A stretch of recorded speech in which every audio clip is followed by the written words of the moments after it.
welcome back to the Citizen channel. I hope you're all staying safe and well. And our preview and odds show for the upcoming FA Cup fourth round match on the 27th of January 2023. Not a bad little game. This is it, possibly the game of the season. It certainly would be. It was in the Premier League. City versus Arsenal in the FA Cup. It's to be seen what sort of teams we put out, that's for sure. 8 p.m. kickoff, please. If you are new to the channel, I hope you enjoy this little preview and lots of different things out there. City past, present and forever. Push that subscribe button, push the bell notifications. It'd be great to have you on board. Spread the word. And if you're pushing buttons, please, I'm trying to get at least 15 to 20 likes for these vlogs. So if you can press that little thumbs up button, that little like button, that'll be very much appreciated. And I said, if you can spread the word, the more the merrier. Let's get those subs rising. Right, before the footy, just a couple of shout-outs for very talented City fans, totally different things they're doing, mind you. Special mention for Big Blue Anthony Thyfian, who fights at Bowlers Exhibition Centre, Longbridge Road, Trafford Park, M17 1SN on February the 10th, 2023. Tickets still available, I believe, from £40. I've not seen that they've sold out. Spread the word, even better, get there if you can. Give me your support. He's on Twitter at Thyfian Anthony, so please do that for us. And of course, another Big Blue, and different context, but another star, a brilliant singer-songwriter, Alex Spencer. I don't say young anymore. He's maturing pop years now. Is it pop? Is it called pop? I don't know what it's called these days. I'll show you how old I am. That's Alex Spencer, UK. Sorry, Alex. He's playing at the Scruff of the Neck, a spotlight gig. This showcases some of the best up-and-coming talent. He's here. He's not up-and-coming. He's made it. He's here in Manchester. This is Friday the 3rd of February, so a few days earlier at Manchester Academy 3. Tickets from just £8. http://fatso.ma/w2r1. I'll be playing lots of new original songs and hopes to see you all there. So again, please give him your support, guys, and spread the word. All I need to say now is come on Anthony and come on Alex. That's all we need to do. Right, back to the FA Cup. It's on ITV1, UTV, STV, ITVX and STV Player. So there you go, you're sorted. Previously, our only home previous FA Cup meeting with Arsenal was back on the 17th of February 1971. City 1, Arsenal 2. That was the 5th round of the FA Cup. And another shout out. Yes, I put this on Twitter, and Dave Heffron at Dave HEFF 59. Yeah, I'm one of those 59. I was born in 59, Dave. This was his first City match, and he said on Twitter, I got taken by my dad, stood on the Kippax and could not see a thing. Well, I was still in the Platt Lane, I think, for that one. I was 11 years old. A bloke offered me his crash helmet to stand on, which was great, until the crowd swayed and I came off the helmet. Never saw the bloke or the helmet again. Great times. Thanks, thanks for sharing, Dave. Thanks for the memories. But I was ensconced in the Platt Lane till probably I was about 12 or 13. So yeah, I was a bit too young for the Kippax at 11, mate. But I'm glad you had a good day, apart from the result, of course. Yeah, the weather caused this game to move back to February the 17th. It had originally been destined to play on the Saturday, but if you watch, there's some highlights with Charlie George's goals. It's based on a Charlie George vlog on YouTube, but it was played on a bog at Main Road, and it was played the following Wednesday night. So it's probably pitch was slightly better, but it must have been really bad to be called off for the first game. And after beating Chelsea 3-0 at the Bridge in the previous round, we were pretty confident, City. Yeah, of course we were. We'd only won the FA Cup a couple of seasons before. A crowd of 45,105 were in Main Road. The teams that day: Corrigan, Buck, Mann, Doyle, Booth, Oakes, Heslop, Bell, Lee, Young and Bowyer. And for Arsenal, Wilson, Rice, McNabb, Story, McClintock, Simpson, Armstrong, Samuels, Radford, Kennedy and George. And yes, Charlie George put Arsenal ahead on 17 minutes from a free kick from just outside the box. Yeah, Corrigan had actually collected a poor back pass, but he was outside the box here, so he just sort of wandered outside, so they got a free kick. And the shot appeared to go through the wall before beating Corrigan, so I'm not going to blame Corrigan for that, although obviously it was his error originally. George added a second 4 minutes into the second half, did his familiar, what was to be familiar later in the season, of course, at Wembley, when he lays on his back and puts his arms up in the mud. It didn't seem to bother him. He was put through on the halfway line after the City defence sort of made a bit of a mess of the offside trap. Buck was legging it after him, but didn't quite get back. And he basically, as Corrigan came out to try and narrow the angle, he just simply passed it through him belted it because it was muddy. He had to put a bit of weight on it and into the goal. And of course, what was said to be one of City's weakest performances for a while, not just this season, Bell got the consolation goal. Alan Ball was there. He was then manager of Preston. He was said of Arsenal, of course, he used to play for Arsenal. This was before he managed City, of course, that it was the finest display he's ever seen by a First Division side this season. So Arsenal played really well. And even Arsenal's captain, Frank McClintock, commented after the game, it was a 2-1 massacre. We were superb on the night. Yeah, most reports I've read say the same. City manager Joe Mercer simply said, we have no excuses. Yeah, Arsenal managed to beat City all 3 occasions we played them on that season. Let's hope history doesn't repeat itself this time, guys. We lost in the league at home 2-0 and away at Highbury 1-0. So we can hope for better this season and let's get our revenge.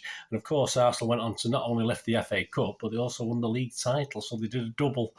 Yeah, there's lots of comparisons being made.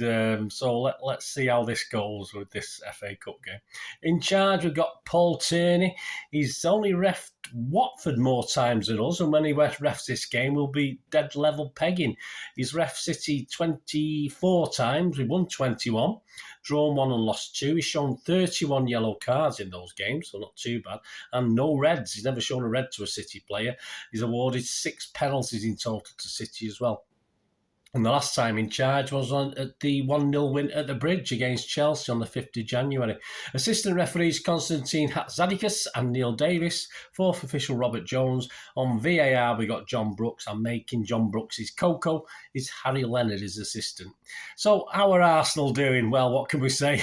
What a season Arteta and Arsenal are having. Absolutely stunning stuff. On target for 100 points. The Arsenal fans are certainly no longer shouting for Arteta's dismissal, are they? And it's not just about people like Saka, who's been really prevalent, and Odegaard. There's so many players doing the business all over the pitch. I mean, if you look at the forward, look at the midfield's forward line on goals and assists. Nikitiah has scored 9 goals, all right, no assists. Saka's scored 8 goals, 7 assists. Odegaard, 8 goals, 5 assists. Martinelli, 7 goals, 3 assists. Jesus, before his injury, 5 goals, 6 assists. Xhaka, 4 goals, 5 assists. So, it's pretty impressive. And defensively as well, only Newcastle have a better goals against total. Ramsdale's been excellent. Gabriel's been brilliant as well. And let's not mention Zinchenko. Whoops, I just did, but I think I got away with it. Yeah, let's not mention Zinchenko. There it is. That's how it is. It's lovely for him, of course it is, but not so much for us. They saw off Oxford, of course, in round 3. Eventually, it took them a little while, about halfway through the second half before they opened the score, and they'd go on to win 3-0. And after getting revenge over United last weekend, in the last few minutes, their only league loss for the season, of course, was at Old Trafford. Let's say the word momentum perfectly suits the Gunners at the moment, and it certainly does. Arteta has been forced to make relatively few changes, very un-Pep-like. He's not took on Pep's stance on that one to his starting 11. I think up to a couple of Premier League games ago, he'd only made 14 changes in total over all the games played, which is quite amazing. And so far it's working. Injury-wise, only Gabby Jesus, of course, is the current long-term. They've got a couple of niggles at the moment, but only Gabby's out for the long-term. Arteta, on the basis of this, more or less knows his best, let's say 13, 14. He knows his sort of best 11. I think on the basis of what we can see, what teams he's playing, what teams he's putting out, the lack of changes, he knows what his best team is. As we know, Pep isn't quite sure at the moment. He's got a best 11, but it's a little bit removed to what we would probably consider his best 11. If both managers go strong, this should be a cracker. If both managers don't go strong, it should still be a cracker. And with 2 big league games to come, a victory here will lay down a marker, of course. Both teams have over a week's rest till the next game, so both managers can afford to go strong. There's no need to worry about a game in midweek. But will either or both managers prefer not to show their full hands? Will they not show the full deck of cards? Arteta can possibly get away with this more at the moment, but as we know, Pepper's previous for this, he's done this before, hasn't he? Think back to the Champions League final season where he didn't want to play the team against Chelsea that he would eventually play when he got to the crux of the season. It sort of backfired a little bit, unfortunately. Pep will play Ortega, which automatically, for most people and for me personally, although obviously Ederson gets a lot of stick, weakens City. Arteta, of course, played Turner against Oxford. It'd be interesting to see if he plays Ramsdale in this, give us a guide as to how seriously he's taking this and how much he wants it. Personally, I probably think he will play Turner again because I think he knows City will play Ortega. So, yeah, it'd be interesting to see. And he's certainly got less to lose, I think, from a defeat here. He can be braver with his team selection, perhaps rest 4 or 5 of his preferred team. But let's not doubt it, whatever 11 he puts out with confidence at an all-time high, it's still got to be a strong team. Pep similarly can rest 2 or 3 of his better players at the moment, but if he makes, let's say, wholesale changes, let's say he makes 5 or 6 changes from the Wolves game, then he's taking a chance again with this and he's willing to take perhaps an exit from this competition, thinking ahead.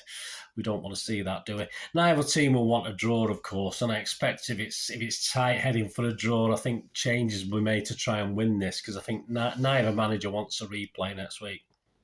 So, Pep's decisions, anyway. So, Arteta, well done, mate. You're doing very, very well. So, let's finish this little thing with my 11 or Pep's 11. So, let's have a look at Pep's decisions. I'm not going to answer these. I'm just going to put them out there. Ortega for Ederson? I think yes. Walker for Lewis? I think yes. Diaz for Akanji? Laporte for Stones? Cancelo, Gomez for Ake? Well, not Gomez, I don't think. There's not much chance of that, but perhaps Cancelo. Again, this is telling us how much Pep's thinking because certainly he's in no sort of form. Phillips for Rodri, very, very doubtful. Don't think that's going to... If that happens, then he has given up on it. Bernardo for Gundo. KDB, probably set in stone, isn't he? I can't see KDB not starting this. Alvarez for Haaland or both. Haaland to start, I think. I'm not sure about Alvarez. Palmer for Grealish. Very, very doubtful. Mahrez and Grealish both to play. If they do both play, that's his strongest formation at the moment, based on what we've seen recently. But possibly not. So which one will get rested? Perhaps Mahrez is in slightly better form, but I don't know. So Alvarez to replace Mahrez, perhaps on that side. It's more logical than obviously playing Mahrez and then trying to find someone to replace Grealish. And we know Foden with a foot injury, that's him out of the equation. So that sort of knackers that up a little bit. So here's my 11. I have no faith. As last week, I had a useless prediction. I got 5 for the Wolves game. So if I can get 7 of these, I'll be quite happy because I don't really want to do it. But it's only for a bit of fun. I'm not going to pretend I know any great tactician of what Pep's going to do. This is just my thoughts of what Pep might do. So if we get 7, I'll be happy with this. If we get any less, I'll just give up. Ortega, Walker, Diaz, Laporte, Cancelo, Rodri, KDB, Bernardo, Alvarez, Haaland and Grealish. And that's not a bad team, actually. 7 changes though to the Wolves game.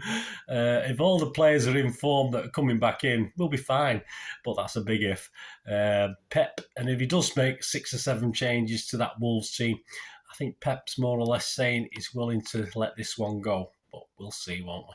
Anyway, let me know your thoughts, your lineups, guys. And before we go on to the odds, on to a quick look at the Rally on odds. Don't condone gambling, please. When the fun stops, stop. These odds are all at the 24th of January 2023 when I checked them, and all prices are average. You may get better if you shop around. To win the Cup, City are the favourites as usual, 5-2. United 9-2, and because Arsenal are at our place, they're currently 10-1. I expect that to drop drastically if they beat us or even draw this one. Match odds, City are 7 to 10 on, so if you like to bet on City, that's some of the best odds you're going to get.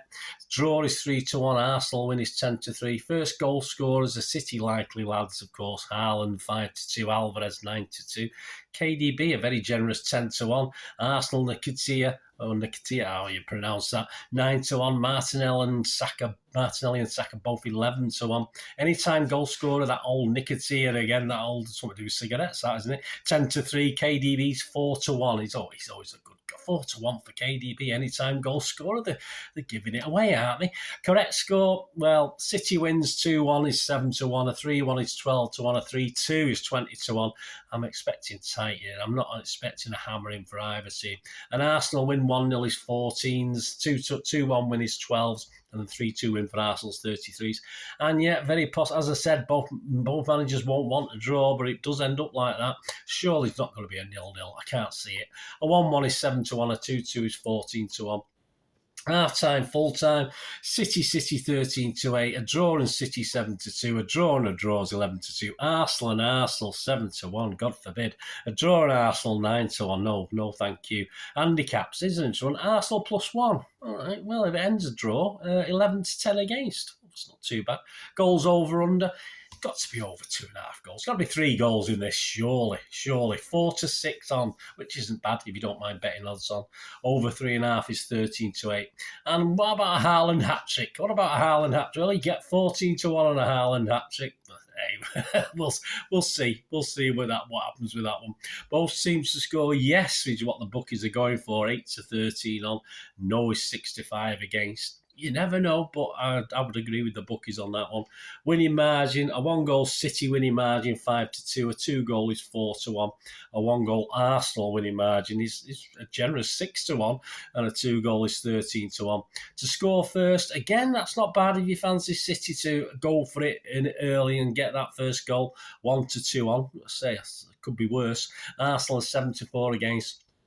And both teams to score in both halves. There you go. So how about that one? That's a 10 to 1. Taking a bit of a chance with that one. But let me know what you fancy, guys. Let me know what you're thinking of. Let me know what your bets. It'd be great to know what you're having a go on. Or after the event, tell me what you've won and disappoint me and depress me even more. So there you are, guys. Hope you enjoyed that little preview and odds show.